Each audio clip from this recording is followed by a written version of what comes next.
আসসালামু আলাইকুম। এই যে ফুট ওভার ব্রিজটা আপনারা দেখতে পাচ্ছেন, এই ব্রিজে প্রায় কোটি টাকার মতন খরচ গেছে সরকারের। দেখেন, আমি এই মুহূর্তে আছি মোহাম্মদপুরে। এখানে কোনো যাতায়াত কেউ করে না। এই যে দেখতে পাচ্ছেন ময়লা হয়ে কী অবস্থা। এই যে আমি যদি একটু আপনাদেরকে দেখাই,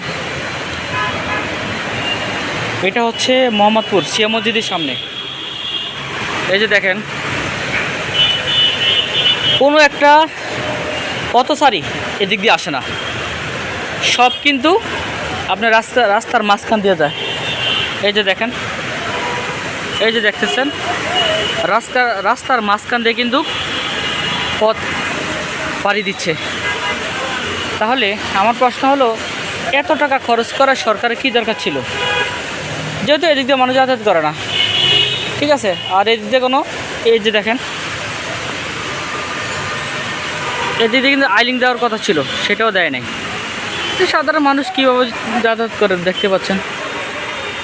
তো এটা দেওয়ার কোনো দরকার ছিল না, সরকারের অনেক টাকা লস হয়ে গেছে।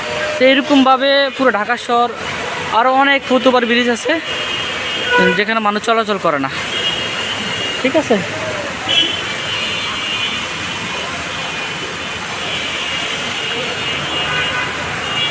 একদম লস প্রজেক্ট সরকারের।